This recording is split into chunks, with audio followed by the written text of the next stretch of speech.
Boys hostel. Monty नाम का एक बदमाश लड़का अपने लफंगे दोस्तों के साथ दीनदयाल हॉस्टल के गेट पर खड़ा होकर आने वाले नए लड़कों की रैगिंग कर रहा था। तभी गेट पर एक नाटा लड़का आता है। ए डेड फुटिया, इधर आ। क्या नाम है तेरा? मेरा नाम दिलीप है। बहुत अच्छा नाम है। चल अब जल्दी से अपने कपड़े उतार और इस पूरे हॉस्टल के चक्कर लगा। नहीं, मैं अपने कपड़े नहीं उतारूंगा। तभी मोंटी का दोस्त दिलीप के सिर पर जोर से मुक्का मारता है। मोंटी भाई ने बोला ना, कपड़े उतार मतलब कपड़े उतारने का। ये देख, बाकी के लड़के कपड़े उतार के खड़े हैं। चल जल्दी अपने कपड़े उतार चल। फिर दिलीप भी अपने कपड़े उतार देता है। उसके बाद काफ़ी लड़कों के साथ मिलकर हॉस्टल का चक्कर लगाने लगता है। ये देखकर मोंटी और उसके दोस्त ज़ोर ज़ोर से हंसने लगते हैं। थोड़ी देर के बाद सभी लड़के चक्कर लगाकर वापस आ जाते हैं। अभी के लिए इतना काफी है। असली रैगिंग तो आज रात को होगी। रात को ठीक 12 बजे तुम सब हॉस्टल की छत पर आ जाना। और हाँ, जो भी लड़का छत पर नहीं आया, अपने कमरे में छुप कर रहा, उसकी खैर नहीं। तुम सब नहीं जानते हम सब कितने खतरनाक हैं। चलो जाओ यहाँ से, निकलो। उसके बाद सभी लड़के वहाँ से चले जाते हैं। देखते ही देखते रात हो जाती है और घड़ी 12 बजने का इशारा करती है। हॉस्टल में आए सभी नए लड़कों के साथ साथ दिलीप भी हॉस्टल की छत पर चला जाता है। मोंटी और उसके दोस्त वहाँ पहले से ही कुर्सी लगाकर बैठे हुए थे। दिलीप और उसके साथ आए लड़कों को देखकर मोंटी हंसने लगता है और अपनी जेब से उस्तरा निकाल लेता है।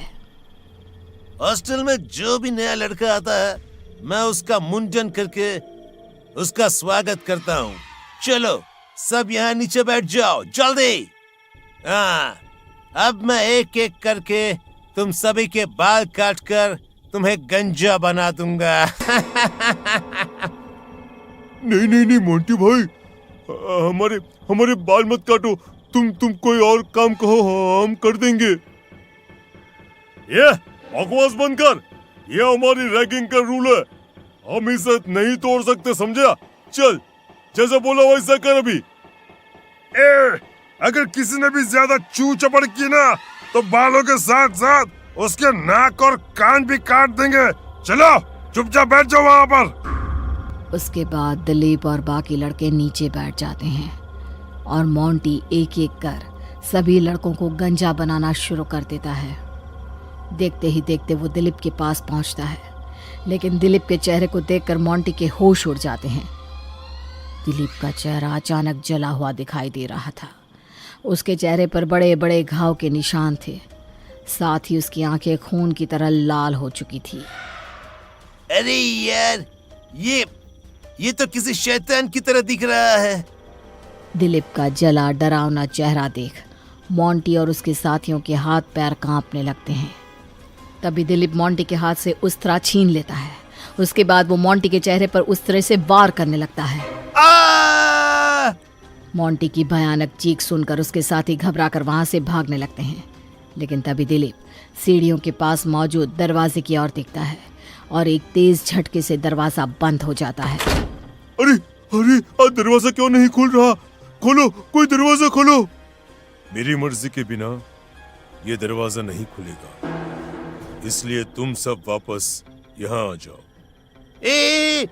तू कौन है और अचानक तू इतना भयानक कैसे बन गया है? हाँ।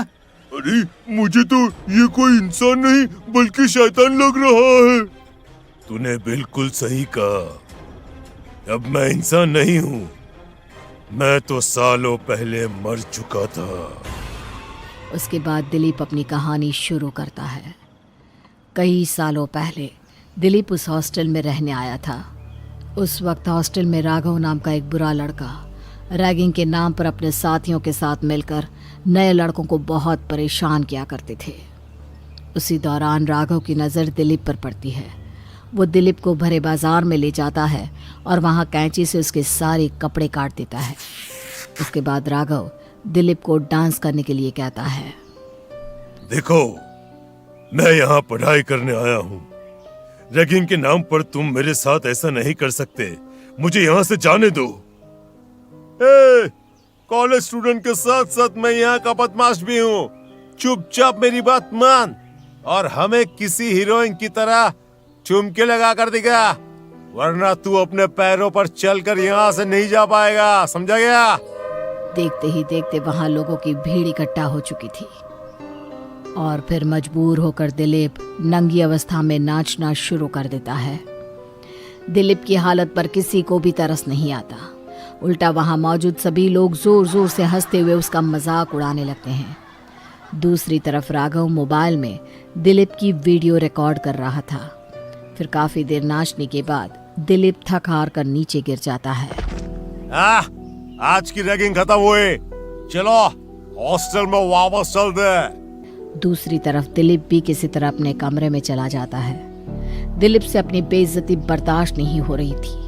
वो उसी वक्त हॉस्टल के मालिक दीनदयाल के पास जाकर उनसे राघव की शिकायत करने लगता है। सर आपके हॉस्टल में बहुत ही बदमाश लड़के रहते हैं। आज उन्होंने भरे बाजार मेरे कपड़े उतारकर मुझसे डांस करवाया। आप उन्हें हॉस्टल से निकाल दीजिए सर, वरना मुझ जैसे न जाने कितने लड़कों की जिंदगी बर्बाद हो जाएगी। और बेकार में तुम छोटी सी बात को बड़ा कर रहे हो। और रैगिंग तो आम बात है। उसने तुम्हारे साथ थोड़ा मजाक कर लिया तो उसमें बुरा मानने वाली क्या बात है भाई? है? अरे हर कोई इस दौर से गुजरता है।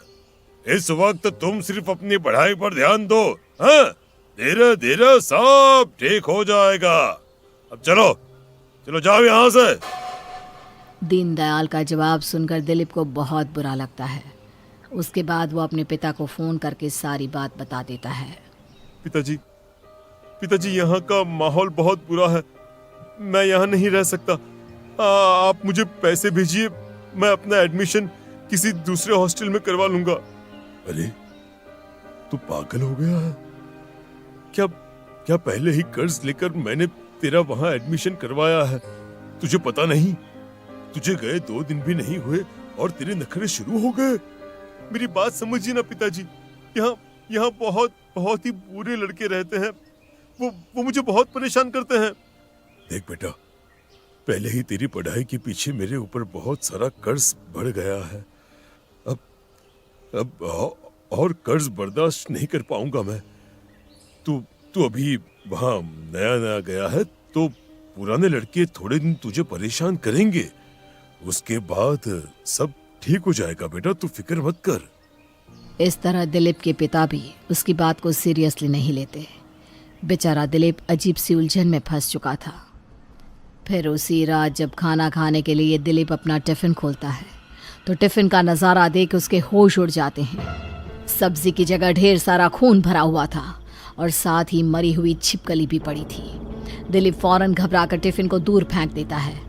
तभी राघव और उसके दोस्त हंसते हुए वहां आ जाते हैं। राघव दीवार पर टंगी दिलीप की पैंट से उसका पर्स निकाल लेता है और सारे पैसे अपनी जेब में डाल देता है। ये बच्चा, तूने उस दिन दीनदयाल बुड्ढे से मेरी शिकायत करके ठीक नहीं किया। अब तुझे इसी तरह रोज मरी हुई छिपकली वाला खाना मिलेगा, समझा क्या? उसके बाद सभी लड़के वहां से चले जाते हैं।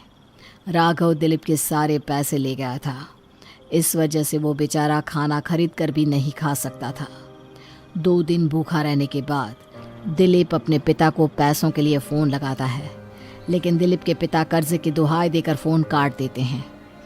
दूसरी तरफ राघव अपने साथियों के साथ मिलकर रोज़ नए नए तरीकों से दिलीप को परेशान किया करता था। देखते ही देखते 1 हफ्ता बीत जाता है। दिलीप ने 1 हफ्ते से कुछ नहीं खाया था। फिर आखिरकार एक दिन तंग आकर दिलीप पंखे से लटक कर आत्महत्या कर लेता है। दिलीप की ये कहानी सुनकर मोंटी और उसके साथी दहशत में आ जाते हैं। मरने के बाद मैं इसी हॉस्टल में भटक रहा हूँ। मैंने राघव और उसके बेरहम साथियों को कार एक्सीडेंट में मार कर अपनी मौत का बदला लिया था। सालों तक यहाँ रैगिंग करने वाला कोई नहीं था, लेकिन अब तुम सब ने वही कहानी शुरू कर दी है और इसीलिए तुम सबको भी मरना होगा ताकि कोई मासूम दिलीप बेमौत ना मरे। उसके बाद दिलीप मोंटी और उसके साथियों को एक एक कर छत से नीचे फेंक देता है। आ, आ, आ! नीचे गिरते ही उन सभी की मौत हो जाती है। दोस्तों, कैसी लगी आपको हमारी कहानी? अगर अच्छी लगी तो वीडियो को लाइक, कमेंट और शेयर करें। साथ ही हमारे YouTube चैनल को सब्सक्राइब करें।